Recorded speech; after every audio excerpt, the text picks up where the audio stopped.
Comment ça va? Ça fait longtemps, ça fait plus de 2 mois que j'ai pas fait de vidéo. Voilà, I'm back. Il y avait des priorités, et notamment le recrutement d'un sales. On va en parler tout de suite.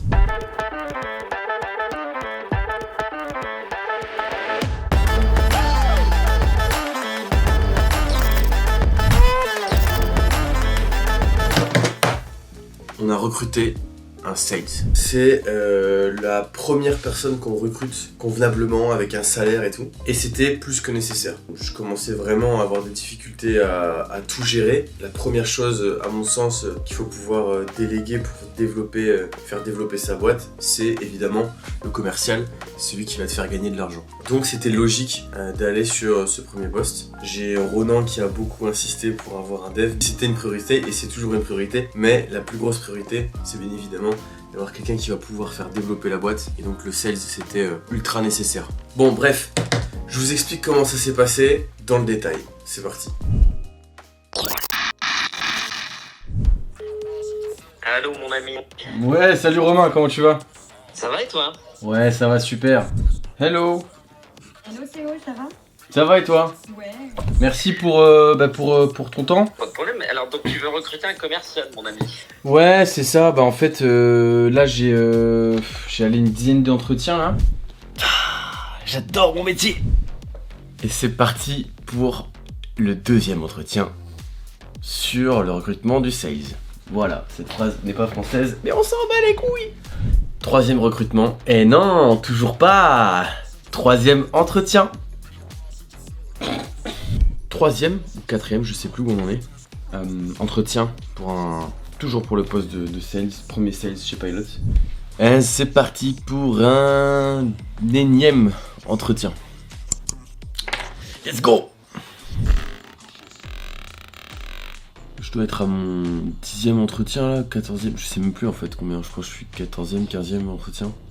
Ok, donc pourquoi on a recruté un sales maintenant? On avait besoin de recruter un sales tout simplement pour accélérer. Là, fin d'année, Pilot, on planchait plus ou moins à 5K d'MRR. Ce qui est bien en moins d'un an, en un an, mais c'est pas dingue. Et on avait vraiment du mal, et moi j'avais vraiment du mal à vendre et à le faire correctement. La vente, c'est un processus parfois qui peut être long avec le suivi, les relances, etc.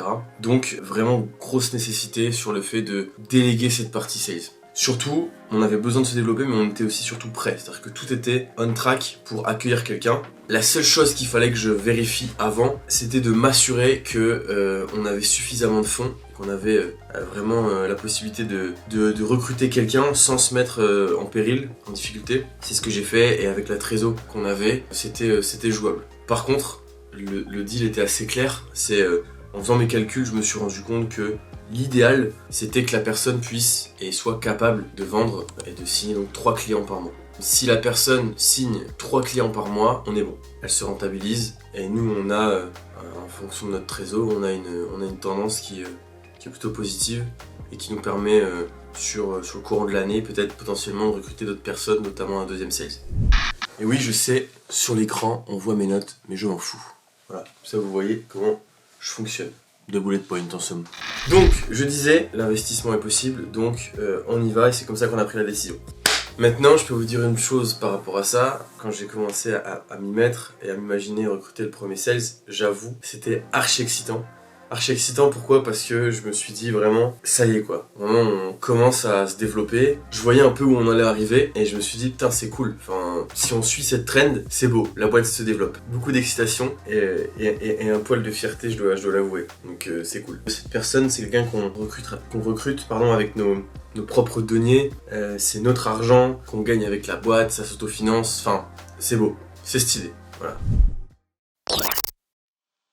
Bon, oui, alors, je me suis fait coacher pour ça. J'ai eu la chance d'avoir quelqu'un qui m'a proposé de m'aider, qui s'appelle Aurore Gosset, qui travaille dans le recrutement. C'est quelqu'un avec qui j'avais déjà travaillé auparavant, que j'avais coaché pour sa boîte. Et elle m'a proposé très gentiment de m'accompagner et de m'aider sur le recrutement du sales. Donc en gros, c'est de dire à partir de 1800 € générés sur un trimestre, tu débloques une première commission, c'est ça? Ça peut être ça. Mais après, si t'as pas envie de te prendre la tête, tu dis, ton objectif c'est signer 5 clients. Ok, bah en fait, ton variable, tu fais pas un pourcentage, tu fais, ok, bah en fait, tu peux toucher 1500 euros de prime si tu signes 2 clients. Tu pourras toucher 2000 si tu signes 3 clients, etc. Il y a plein de différentes façons.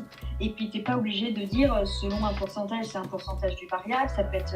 c'est vraiment comment toi, tu penses que c'est mieux pour Pilot.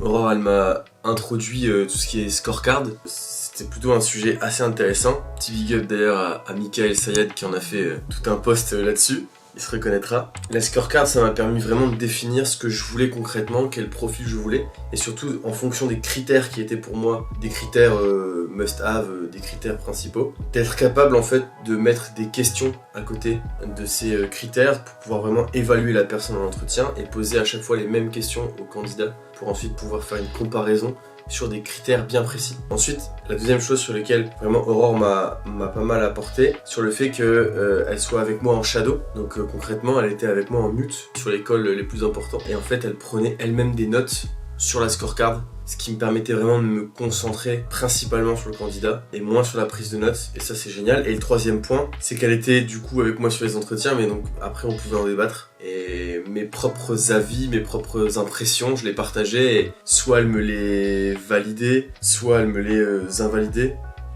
Ouais, ça se dit, je sais pas. Donc ça, je dois dire que c'est vraiment dingue de se dire que même quand l'entretien est passé, on a encore la possibilité d'avoir quelqu'un qui nous dit oh ouais non mais là en fait t'as raison sur ton ressenti, moi j'ai eu la même chose. Par contre sur ça, je suis pas trop d'accord, regarde il a dit ça, il a fait ça, etc.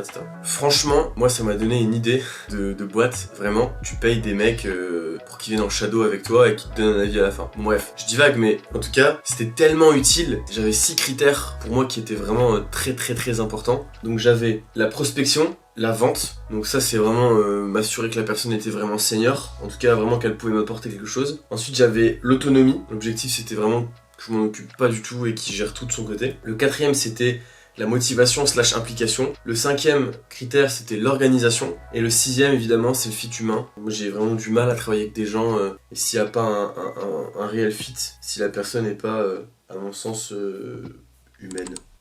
Waouh, c'est profond ce que je dis.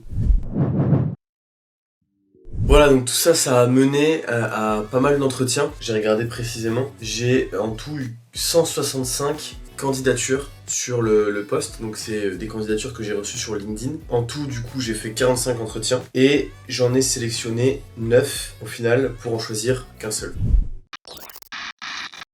Donc comment ça fonctionnait? Assez rapidement, le premier call c'était un call de 20 minutes, 15-20 minutes. Deuxième entretien, je voyais la personne toujours en visio pendant 1 heure, où là c'était un petit peu plus poussé, et où là je posais vraiment toutes les questions de la scorecard, et où là potentiellement il y avait Aurore qui était là avec moi. Le troisième entretien, c'était un call avec Paul et Ronan, voilà, donc mes 2 associés, pour voir s'il y avait aussi un fit à ce niveau-là, et je trouve ça important aussi et intéressant pour le candidat de se projeter dans l'équipe et de parler avec les autres de l'équipe. Et ensuite, pour les derniers survivants, ça a été une rencontre physique, et j'en parlerai juste après. J'ai fait un premier shot, et j'étais pas satisfait du tout de mes finalistes, et donc j'en ai choisi aucun. Donc j'ai dû recommencer à 0. C'était avant novembre, et je suis parti moi en vacances parce que j'ai eu un petit moment de down où j'ai vraiment besoin de prendre 2 semaines de vacances. Mais voilà, quand je suis revenu, bien évidemment ça allait bien mieux. Et en fait quand je suis rentré, j'ai repris tout de 0. C'était un peu démotivant, je dois avouer, mais c'était nécessaire. Donc voilà, du coup j'ai tout recommencé, et franchement je suis très content de l'avoir fait parce que la deuxième fois j'ai l'impression de vraiment avoir bien compris toutes les erreurs que j'avais faites sur le premier batch, et surtout ça a donné quelque chose de beaucoup plus positif. Je l'espère, en tout cas j'ai la sensation que c'était nécessaire de faire ça comme ça. La chose que j'en retiens de ce process, c'est qu'il faut le faire vraiment d'une façon très chirurgicale, très scientifique. C'est-à-dire que tu poses ton persona, il est très clair, très précis, tu as tes questions sur la scorecard et tu dois pas sortir de ça. Et en fait, tu vois les bienfaits à la fin, c'est-à-dire que tu le vois à la fin, quand tu peux comparer vraiment les réponses de tout le monde, et tu te dis, putain ouais, mais en fait celui-là il passe vraiment dans les critères qu'on a définis. Souvent, on se laisse aller par l'émotionnel et par le relationnel, et on se dit putain non mais lui il est vraiment bien, il est canon, en plus il a bossé dans telle boîte et tout, c'est sûr il va faire l'affaire. Et en fait j'ai été assez étonné parfois en me disant putain celui-là, ce profil-là, j'ai trop hâte de le voir, c'est sûr ça va marcher et tout. En fait, pas du tout. C'est vraiment le gros truc que j'ai retenu, c'est ça, quoi. Faut vraiment rester et se coller à cette technique. J'ai mis des liens du coup dans la description pour vous expliquer ce que c'est qu'une scorecard, comment tu peux la créer, etc. Je vous mettrai aussi le lien de Aurore qui m'a accompagné et qui pourra peut-être vous aider. À l'heure actuelle, elle n'est pas forcément dispo pour faire des missions, elle est plus dispo pour ça, mais voilà, je veux quand même lui rendre hommage, que vous regardez cette vidéo tout de suite à la sortie ou dans un an. Allez voir son profil, elle est vraiment top. On a fini par avoir du coup un duo de finalistes. On les a fait venir à Station F. On leur a demandé à tous les deux de dire voilà, imagine c'est ton premier jour, tu viens, qu'est-ce que tu ferais sur la première journée, qu'est-ce que tu nous proposerais, quelle strat tu mettrais en place. Bien évidemment, il y a des questions et il y a des informations qu'il n'avait pas forcément, donc je lui ai dit je te réponds si tu veux, je te donne toutes les infos en amont pour que tu aies un minimum d'informations pour me proposer des choses, mais après l'idée c'était aussi de voir un peu qu'est-ce qu'il était capable d'aller chercher par lui-même, est-ce qu'il avait un peu d'intuition, enfin voilà. C'était intéressant de voir ça, et ensuite on a proposé quelque chose d'assez particulier, c'est qu'on a essayé d'avoir un moment avec la personne, un bon moment, c'est-à-dire plus de 2 heures, entre 2 et 3 heures, où on allait bouffer avec la personne, tous ensemble avec Paul et Renan, et on a fait un jeu de société, on a fait un Codenames. Je voulais vraiment essayer de sortir le candidat de sa situation de candidat, en fait, de personne qui est là en mode représentation, je réponds bien, etc., pour commencer un peu à vivre avec lui. Pourquoi ? Parce que je me rends compte que quand tu recrutes quelqu'un, il se vend, et en fait je me suis rendu compte que parfois, juste le moment où tu le ramènes à la sortie, tu commences déjà à déceler des trucs que tu n'avais pas vu, tu vois. Juste parce que le gars, il sort de son rôle et il redevient lui-même. Et ça, je me suis dit, il faut le créer en entretien en fait. Il faut faire en sorte que ça reste un entretien mais qu'il l'oublie un peu. Alors il sait très bien qu'il a encore l'entretien, mais naturellement, au bout de 1h30, 2 heures, 3 heures, tu laisses revenir un peu ta personnalité. Donc pour ceux qui connaissent le Codenames, franchement c'est un jeu incroyable, mais surtout c'est un jeu franchement à faire en entretien, c'est incroyable, mais c'est fou, enfin ça te permet vraiment de voir comment la personne arrive à communiquer, comment elle réagit quand elle perd, comment elle réagit quand elle gagne, est-ce qu'elle arrive à vraiment travailler avec quelqu'un qu'elle connaît pas.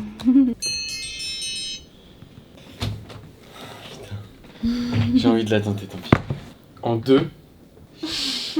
En deux fraternités. T'inquiète, ça va passer. Il a peut-être voulu se rapprocher mais tu es parachute du coup. de la liberté, tu vois.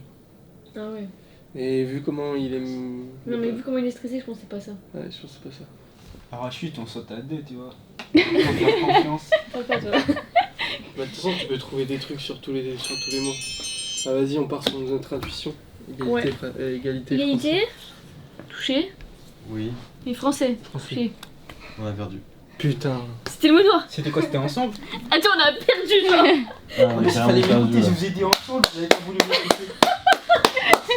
J'ai dit ensemble. Je voulais mettre un peu de divertissement, ok? Oui, t'es beau. Putain, Putain. fais chier là. Ah, j'ai le seum. Je vais rester là moi. C'est la première fois que j'ai cité ça. Enfin voilà, c'était génial, je trouvais ça archi intéressant de voir comment la personne réagissait. Les deux personnes, on les appréciait vraiment beaucoup, c'était deux bons candidats. À la fin, ce qui a tout fait, c'est Ronan a posé une question en se disant, enfin, il a pas posé une question, il a surtout dit, avec ce candidat, ce qui est sûr, c'est que tu lui donnes ce qu'il faut, mais après, t'as plus besoin de t'en occuper, il sera autonome, il sait faire. Là où peut-être à côté, il y avait peut-être besoin un peu plus de l'accompagner, etc. Même si je pense qu'il allait être autonome, il y avait quand même ce côté un peu plus expert, un peu plus autonome sur l'autre candidat. Et donc c'est comme ça qu'on a fini par trancher. Les deux sinon étaient compétents et étaient surtout très très motivés. Ça pour moi c'est aussi une des raisons pour lesquelles ils sont arrivés à la fin. C'est que vraiment ils étaient très motivés. Mais on a fini par trancher avec ce critère-là. Bon, du coup, où on en est? À l'heure où je fais cette vidéo, ça fait 1 mois du coup que Nicolas, parce que c'est Nicolas qu'on a choisi. Vous verrez Nicolas dans nos prochaines vidéos, c'est sûr. Et vous verrez déjà un aperçu, je pense, dans celle-là. Et donc, il a commencé début janvier. En fait, on a fait un CDD. L'idée, c'est de faire 3 mois renouvelables. L'objectif, c'est vraiment de pouvoir le tester sur sa rentabilité et son autonomie. Donc, c'est assez dur, hein, mais au départ, on est obligé de tester la personne et de se rendre compte si, et vraiment valider s'il est capable de vraiment vendre et d'aller signer des clients. Donc là, l'objectif, c'est qu'il signe 3 clients par mois à partir de février. On a fait 1 mois d'onboarding, vraiment j'étais avec lui, je l'ai évidemment formé et on lui a expliqué comment tout ça fonctionnait. Il est allé assez vite je trouve, donc c'est cool. Et là ça y est, il commence à faire des calls solo. En février ça va être un mois assez charnière pour lui parce que moi sur février je pars en voyage. Ça va être assez intéressant pour lui aussi de voir comment il va avancer sans filet. Mais bon voilà, sur le mois de février c'est le mois où son test commence vraiment et c'est le mois où il est vraiment solo, c'est-à-dire que moi je vais plus l'accompagner sur l'école et il va vraiment commencer à le faire seul. Donc en termes de chiffre d'affaires, on a bien commencé l'année. À l'heure où je parle, on est à 7800 € de MRR. Sur le mois de février, on va dépasser normalement les 9000. On va atteindre bientôt les 100K d'ARR. Canon. Et donc voilà, l'objectif c'est que dans quelques mois on sache si oui ou non on continue de travailler avec Nico. Moi ce que je lui ai dit c'est que je voulais déjà voir s'il était rentable, s'il arrive à se rentabiliser et surtout à quel point il était autonome. Ça pour moi c'était les 2 critères les plus importants. La motivation il l'a et franchement ça c'est canon, ça fait trop plaisir de bosser avec lui donc là-dessus c'est super. En termes d'objectifs de façon générale, on s'est fixé la barre des 11K de MRR fin Q1 et 15 500 de MRR avant l'été. Objectif final sur 2024, faire 25K de MRR avec Pilot.